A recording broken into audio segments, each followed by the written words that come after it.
And welcome everybody to today's exciting episode.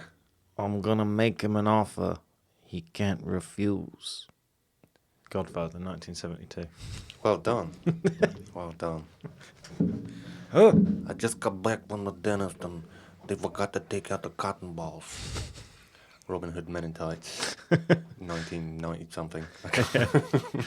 You've referred to that movie a few times, and I've never seen It's a it. brilliant movie. Mel Brooks. Yeah, you've got a thing for Mel Brooks. He says He's a brilliant comedian, director and actor. He stars in quite a lot of his films. he done. Is he the one that worked with what's his name, Naked Gun? Yeah, I think The that vampire was one. Yeah. Yeah, Leslie Nielsen and that. Yeah, That's it, Leslie Nielsen. Yeah, fantastic. I started watching the spy one that he did. I can't think what Naked Gun. Is it Naked Gun? Yeah, Naked Gun, and then there was Naked Gun 2.5 and 33 1/3.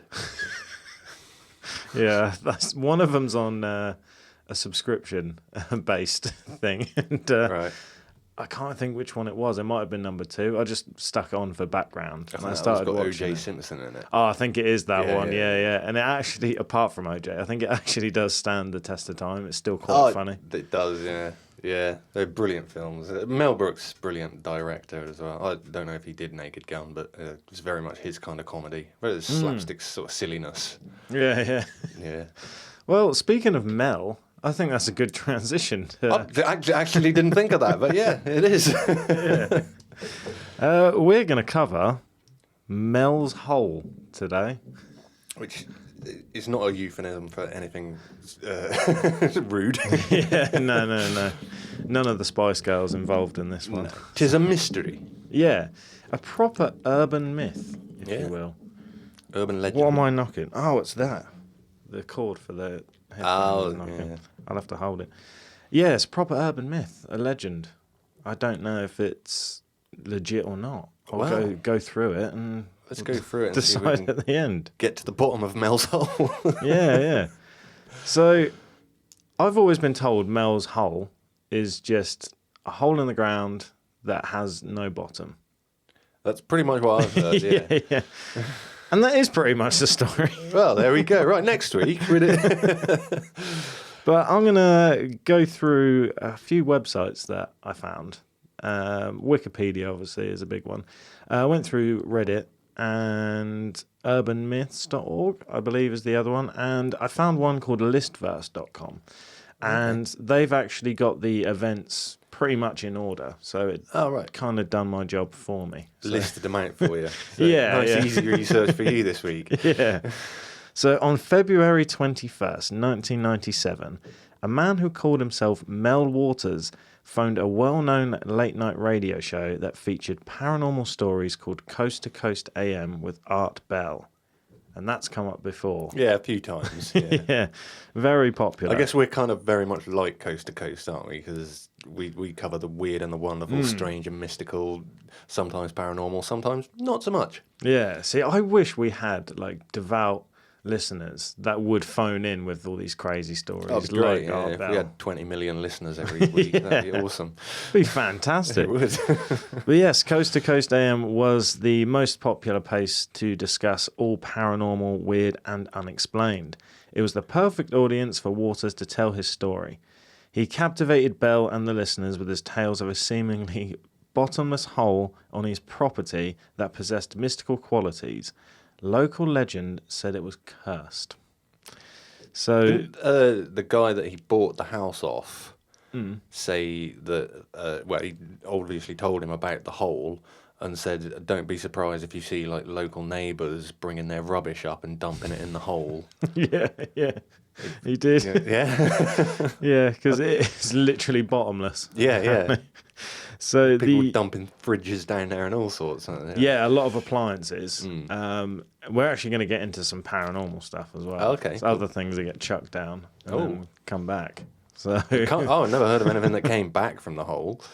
so the first settlers dubbed it the Devil's Hole, but Waters refused to give the exact location when he was phoning in, just saying that he lived in Kittitas County, Washington, in a region adjacent to the Manatash Ridge. In 2 follow-up phone calls in April 2000 and January 2002, his stories grew even more extreme. There was no way to know at that time that Mel's Hole would continue to capture public attention for years and years to come. Mm-hmm. Now, what you just said, basically, is the next point. Oh, the start of the story, yeah. I suppose I could say get out of my head, pirate, but then it's in the timeline. Yeah. So, Waters, his neighbours and the previous owners regularly used the mysterious hole as a natural trash pit. They dumped household waste, furniture and building debris into it for years, but somehow it never filled up. Eventually, Waters grew curious as to the hole's depth. On his first call to the radio show, he described an attempt to test the depth of the hole by using a large amount of fishing line, which was about 80,000 feet. I know that he eventually did that. I thought the first time he tried it, didn't he lower some anchovies or something down there to... It wasn't as deep as that. It was quite a few thousand feet, or like 10,000 feet or something like that. And when he pulled the anchovies back up, he was expecting them to either be wet or something to have happened to them. But they were exactly the same as when he'd sent them down there. Not like they weren't covered in dust. They hadn't got water on them or no nothing. change. No change at all. And then he tried attaching even more fishing line to see just how deep it would go, and I think this is just from memory. I think he tied about 5 lengths of fishing line together, 5 or 6, until he'd got about 80,000 feet's worth of line. Sent it, and it went all the way to the bottom. Now, which is interesting because the deepest point on Earth, Challenger Deep, that's the bottom of the Mariana Trench, is only around about 35,000 feet. Ah, okay. Because I've got a reference here, but it's not as impressive as what you just said. Oh, right. the deepest cave in the world is 7,257 feet. Yeah. And, so maybe you're right. I think his main attempt maybe did reach 80,000 in the end. Yeah. Even the Russians, when they bored down, I think they got 12,000 meters, which is deeper than the Mariana Trench, I think. 12,600 meters, I think, something like that. Okay. But still nowhere near 80,000 feet. Well, it says the amount of fishing line that Waters used would reach about a quarter of the way through the Earth's crust at its thickest. Probably. I don't know exactly how thick the Earth's crust is. But then surely if you were to go 80,000 feet into the Earth, the fishing line would melt or something, wouldn't it? Surely. You would think so. I don't know. Pressure and heat down at that depth would be, quite phenomenal. Yeah. You wouldn't even think that a hole would be able to stay open at that depth. yeah. Because of the amount of crushing force of the pressure and gravity that it would have. So that's another point I hadn't thought of. I like how we're debunking it already. We're already the second part in kind of thing, the second point. I'll continue. We'll debunk it at the end, or we might not. Will we? Who knows? But the fishing line was only the beginning in a claim reminiscent to Stephen King's 1983 horror novel, The Pet Cemetery. So Waters described an instance where his neighbour dropped the body of their deceased pet dog into the hole. The owner got the shock of their life when they saw their pooch alive and well in the nearby woods only a little while later. Oh, no, yeah, I think I did hear about that, but it didn't respond to him in any way, did it? Yeah. He tried calling the dog and it just ignored him and ran off. They recognised the dog because he wore the same collar, but the dog showed no signs of recognising his owner and did not respond to his calls. While it may be a more desirable result than the grieving pet owner saw in Waters' claim.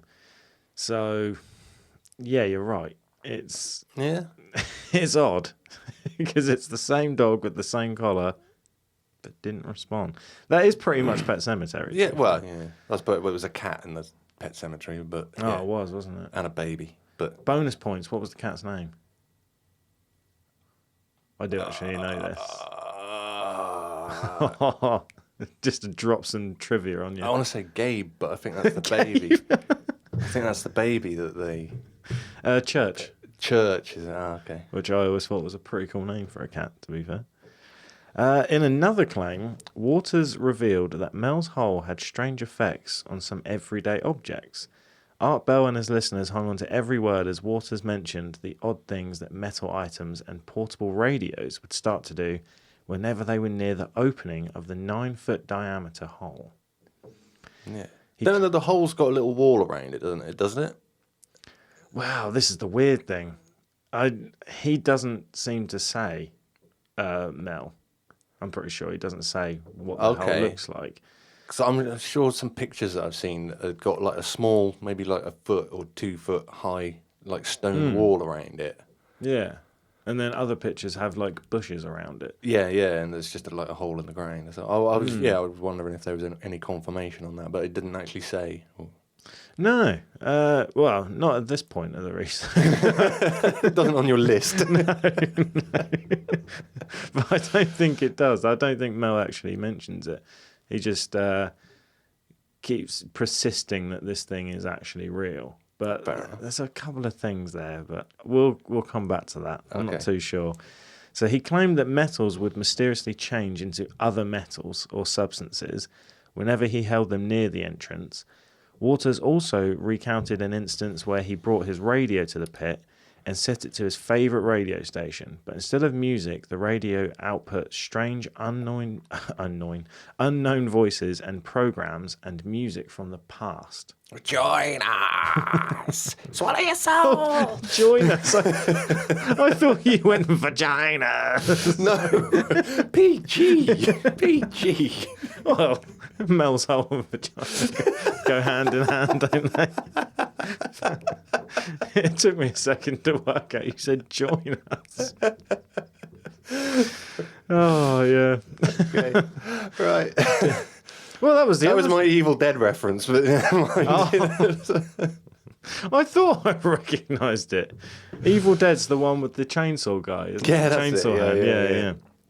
That's a great film. Brilliant film. Well, the second one was a brilliant film. The first one was just so laughable. That's why they made the second one. Yeah. It's got a cult following, that, hasn't it? Oh, yeah, definitely. I'm part of the cult. Yeah, proper love it. Yeah. I've seen some of the... they got a series as well called Ash versus the Evil Dead. They have. Yeah, I've seen a couple of those. They're not as good as the old films, but yeah, you know. Bring back cheesy horror films, that's what I say. Waters described many of his experiments at the pit, and each one seemed to produce a more unsettling result than the last. In one of his final calls, Waters described lowering a bucket of ice down to 1,500 feet, and when he lifted it out, he noticed that the ice was warm, but did not melt. He said it had actually changed into a flammable substance. Warm, flammable ice? Right. Yeah. Okay. I'm trying to scour my brain for a scientific explanation for that one, but I just can't get it unless fracking is involved. But I think we've been duped here. I'm starting to think that Mel's hole is... honestly, starting to think that Mel, whoever he actually is possibly Joseph Matheny ringing in with one of his stories. Yeah. It's got a bit of a John Titor kind of thing, hasn't it? Yeah. The warm ice was not the only time that his experiments defied the laws of science. Oh, okay, they defied the laws of science. There we go. Okay. When he yelled down into the hole, he claimed there was no echo. There was also no sound after large trash items such as refrigerators or televisions were thrown into the pit to confirm that it had hit the bottom. No splashes, no crashing or anything like that. I don't think from what I remember, I don't think he even heard it like tumbling down sides or anything. It was just like it dropped straight down the middle, like touching nothing as on its way down. It's so crazy to me that as we go on, if more of this doesn't make sense, it's actually amazing that this has stood the test of time as a myth or a legend. Yeah. Yeah, I mean, considering nobody can find it as well, it's... Yeah. Oh, I did read that one hippie, I think he went by the name Red. Right. There's one hippie who claims to have found the hole, and he used to like meditate and pray and things around the hole. And Take he's seen LSD it. there. And... Yeah, apparently he's seen it with his own eyes. Right. But again, he couldn't tell you where it actually was. Oh, he's yeah, just man. been there, apparently. I just followed the wind. Yeah. That's the only person that I found, apart from Mel, that has seen the hole. Right. But then and the neighbours and the previous occupant. And nobody knows where it is, though. Yeah. Even though it was only in 1997. Yeah. Yeah. Yeah. One of Waters' most disturbing claims involved lowering a live sheep into the hole. The sheep's seen it. Yeah, we need to find that sheep. That's what he found. Another eyewitness. Came up, his wool had changed colour. He's now flammable.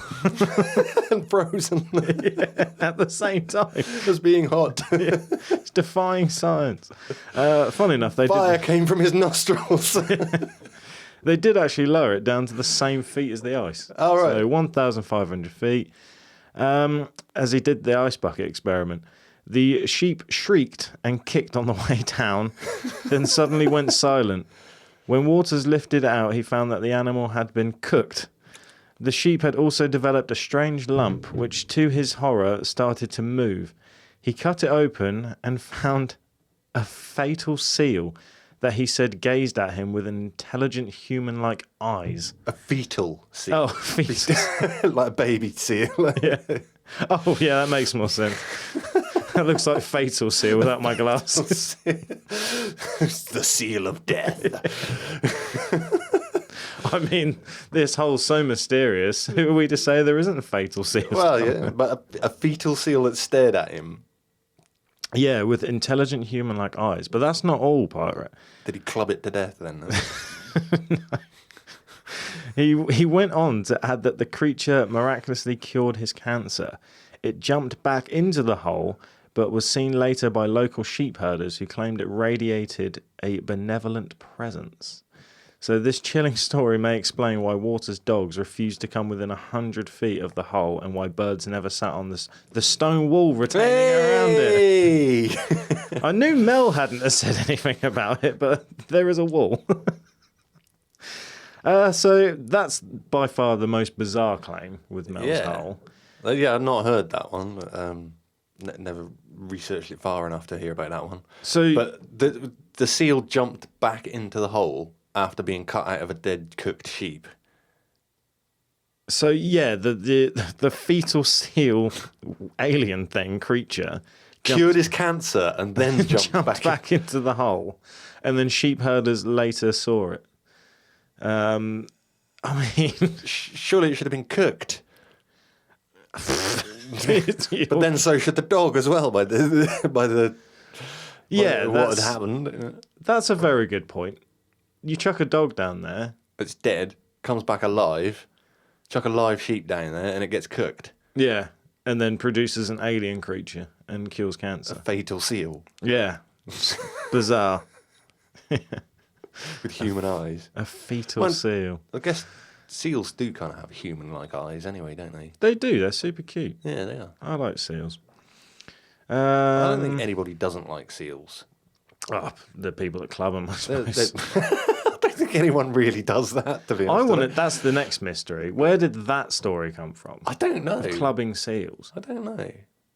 Was there like a mass seal cull at some point where people actually thought that it was good to go around clubbing seals? Or surely there's a more humane way of culling seals if you had to. Not that you'd want to. I mean, seals are like the dogs of the sea, aren't they? They are. Everybody yeah, loves seals. Why would you want to club a seal? Yeah. You wouldn't. Particularly when they're all babies, they're just like cute, fluffy little things, aren't they? I know Inuits used to, like the older seals that were like towards their end of the life. I'm pretty sure Inuits used to use their skin as What's the thing that surfers wear, like bodysuits? Oh, yeah. What are they called? I always forget. A wetsuit. Wetsuit, that's it. Yeah, Inuits used to use them. Yeah, I've seen Bear Grylls do that with like a dead seal carcass as well. Yeah. Cut it open and use it as like a life vest style. Yeah. It's like proper waterproof and warm and all sorts.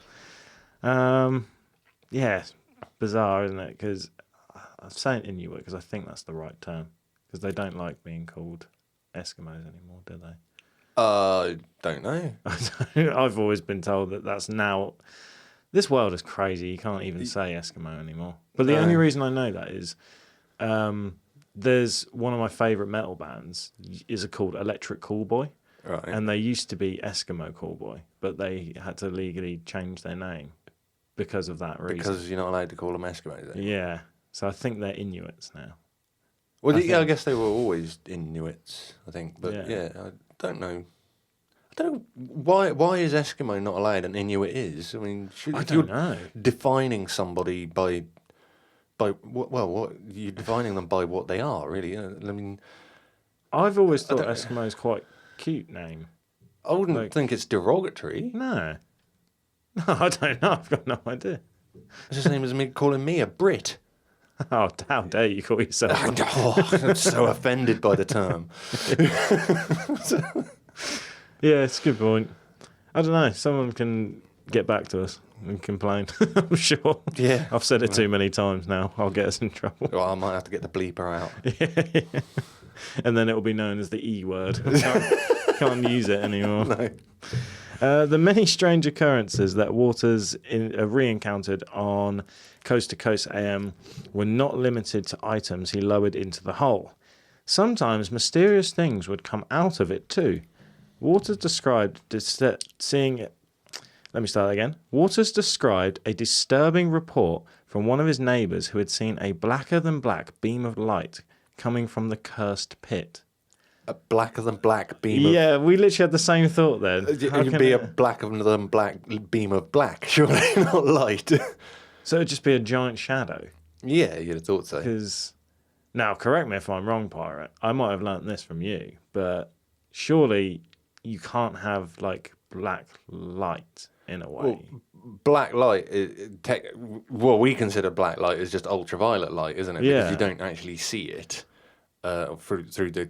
through your eyes. We can't see. Well, some very, very special people claim that they can see the ultraviolet end of the spectrum, but we as humans can't. But when you get a black light, it's very much ultraviolet end of the spectrum. It just makes your teeth shine really white and stuff like that. And white things stand out whiter, don't they? Yeah. That is the only kind of black light that I know of. You can't have a blacker than black beam of blackness and call it light, can you? Yeah. There's no way. Because light is light. Apparently that was coming from the cursed pit. So, right. The neighbour claimed. Yes, yeah. From 5 miles away. I mean, from the coordinates and the map that we saw, there was no neighbours around. There wasn't even a house at Mel's Hole when we looked at it on Google Maps earlier. He explained as the light of the flashlight that he threw out a beam of solid black instead of standard white hue. Black is easily one of the most ominous colours that could come from a mysterious pit, as it often associated with evil, death and emptiness. Yeah, hang on, what? Did you say his torch, his flashlight, produced a beam of black? Yeah, as well. He explained it as the light of the flashlight that threw out a beam of solid black instead of white. So he's basically describing the hole, saying that that the hole was shot up a beam of light, like his flashlight, but it was black instead of white. Okay. But I don't associate black with evil, death and emptiness. I wear black all the time. Yeah, like it goes with everything. Yeah. I think black. We're nice guys. We're not evil. No, and I think goths deep down are nice, and they wear black all the time. Yeah. There's a fun fact for you. I've never met a horrible goth. They've always actually been really pleasant. Yeah, they're usually quite placid people, to be fair. They don't like people. No. So leave me alone. Yeah. The talk of Mel's Hole eventually got big enough that the federal government caught wind of it. Here we go. I did hear about this, yeah. Here we go. As Waters recounted in a later call, he was heading towards the hole one day when a man in a suit approached him and said that the area had been closed off due to a plane crash. The man told Waters he was no longer allowed near the pit. Waters described seeing men in biohazard suits standing behind him. Soon after, the government leased the land and gave him a generous amount of money to vacate the property. Waters accepted the money and moved to Australia. The addition of a government conspiracy significantly increased interest in the urban legend. Now, hold on. This is running parallel now to what you told me earlier about... Because you said you looked into the sales of the property. Yeah, and Mel's name isn't even on... It's not on the property. No. There's no mention of a government payout. It just mentions that after 1997, the plot of land increased in value. Wasn't that right? It went from like 35,000 or something like that to 120. Just before 1997, someone sold the property. I think it was a female. She was actually registered to the property. Yeah. She sold it just before Mel's Hole, like in 1997, for 135,000, I think it was. And then after the Mel's Hole incident, so still in 1997 afterwards, got bought anonymously or something, wasn't it? Yeah, it was then basically given back to the original owner for $0. So it wasn't even a purchase. And then it was sold for like a lower amount again. And then it was sold again for 35,000. But Mel's name is not even... Mel Waters never came up on any of the land registry. Yeah, and I'll do you one better. In the research, Mel Waters, it doesn't even exist in that area. So unless he's living off grid and he is a proper like nomad in the middle of nowhere that doesn't want to be known, there's no records, doctor's records, like a social security number, nothing for a guy called Mel Waters. I'm trying to think what Mel Waters could be a reference to if this was like a Joseph Matheny type thing. Because like John Tito was John Connor from Terminator, also he claimed. So what would Mel Waters be? I don't know. Well, that's the thing. I don't know enough American folklore either to take a guess at that. To see what it would be referencing. It's tough because America doesn't have that much folklore, does it? Because it's got no history. It's only like 300 years of history, isn't it? So. Yeah. I mean, America's history is pretty much war. I don't really know what else.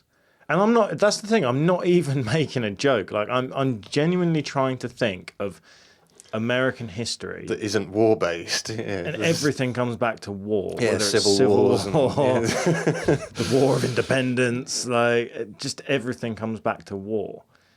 The Declaration of Independence, bearing arms, like all of that stuff. I mean, bald eagles, but... they're found in the country. Yeah. That's not really history either, to be honest. So, I mean, there's not much history there with America. But I'm with you on that. I'm now starting to think, like, is this just a prank? Is this... I think it Joseph definitely Matheny? is. I don't know if it's Joseph Matheny, but I'd say it's somebody doing that kind of alternate reality game. Do you think Joseph Matheny has started a wave of people like with really good sense of humour and pranks like him, like very like-minded? Well, like he said, back in the 90s, before the days of the internet really taken off, these kind of alternate reality games were a big thing. People would do this kind of thing, make up these like alternate reality stories just for entertainment purposes, and then people took it far too seriously. Yeah, which might have been exactly what's happened here. Well, I've got a couple more bits for you. So, in one of his final calls, Waters claimed he had come back to Washington 2 years after moving to Australia, despite a warning from the government not to return. He said... Why? I don't know. You can't come back to the country that you were born in. You're not American anymore. Yeah, I mean, Australia's the furthest point. Well, not from America? Not from America, no. So, why Australia? There's not enough here, is there, really? Like, it's given us more questions. More mysteries. Yeah, we don't have any answers. We just have more questions. More riddles. More confusion. He said police officers removed him from a bus and left him on the streets of San Francisco 2 weeks later. He had IV marks on his arm, several missing teeth, and no memory of what transpired. Waters managed to continue to his hometown, but felt that menacing strangers were stalking him.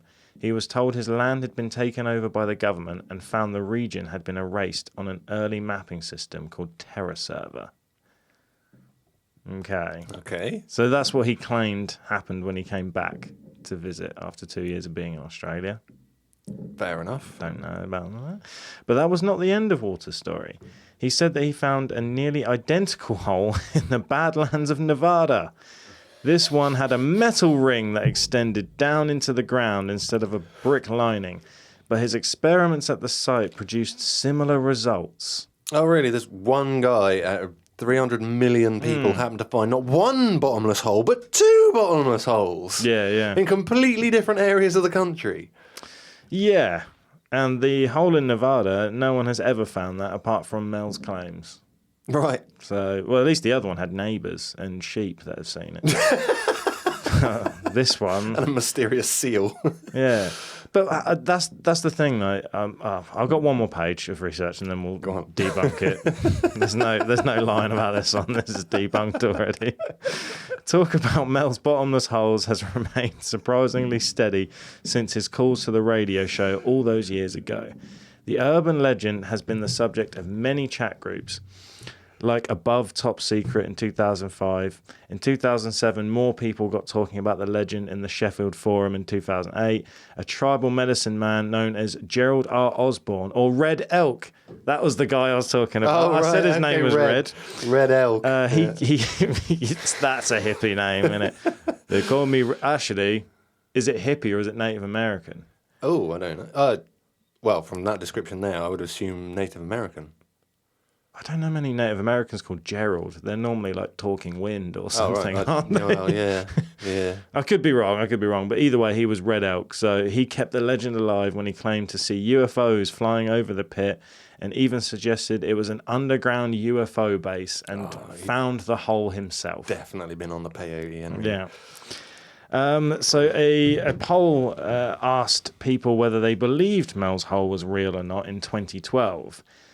Some people from Reddit, Facebook, everyone shared coordinates of possible locations and tried to get a group together to find it in 2018.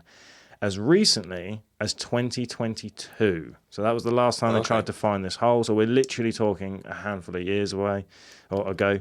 It was featured on a few podcasts, and it has been the center of attention for urban legend, myths, and stories. But they have never actually found the hole themselves. Everyone that does this research group that meet up every few years, they've never found the hole. And we couldn't either. We put into Google Maps Mel's hole. It did take us to a pinpoint on the map.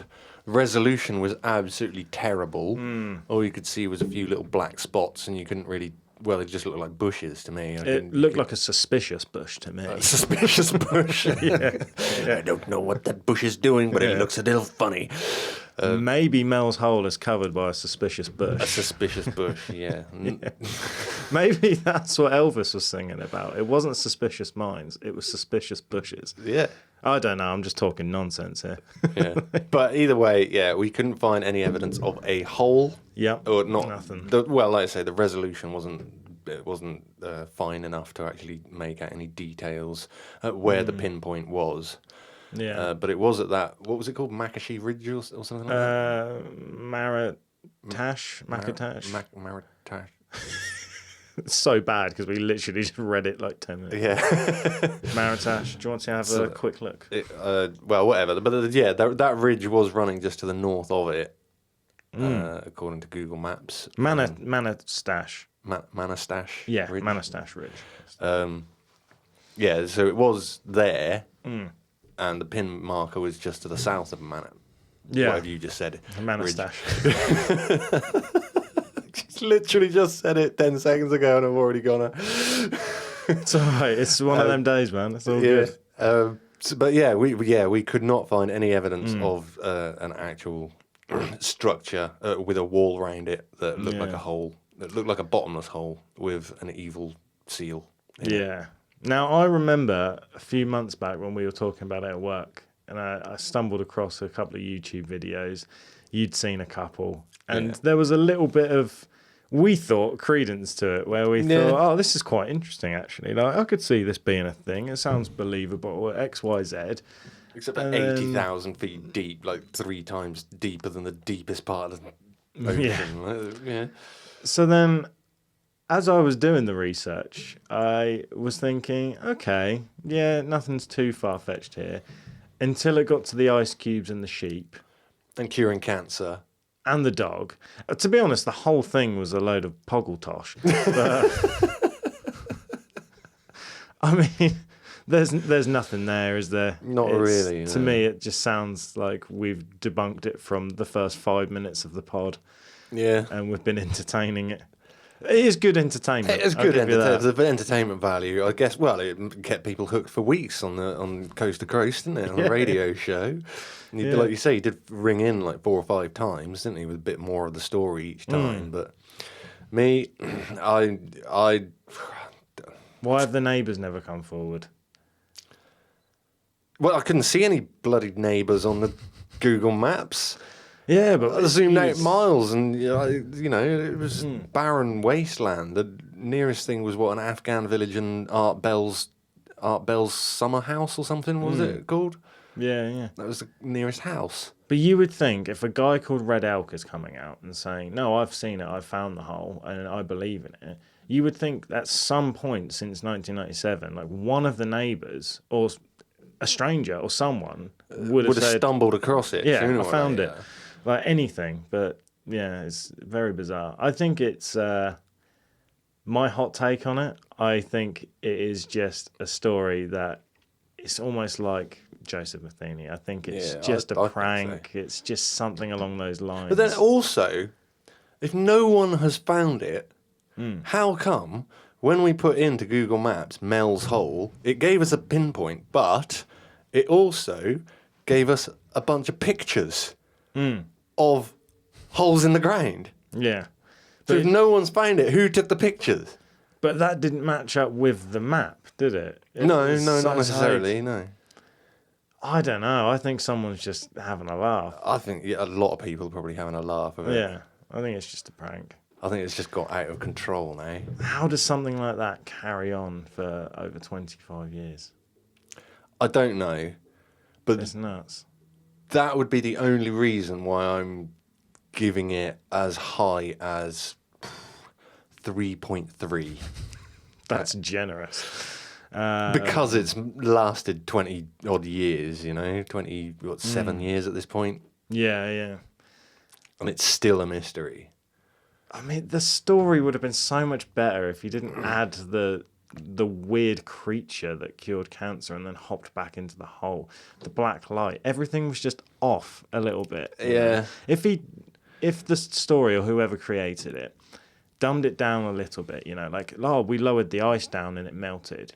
That makes sense. Yeah, science. Would do, yeah. That works. Yeah. We lowered the sheep down and we brought it up and it was cooked. It was cooked. Kind of makes sense. Yeah. You go that deep, pressure, heat. Yeah. Probably would cook it alive. Adds up with the melting of the ice. Makes sense. But a sheep being pregnant with a fetal seal that cures cancer and jumps back in the hole and then comes back to round up sheep.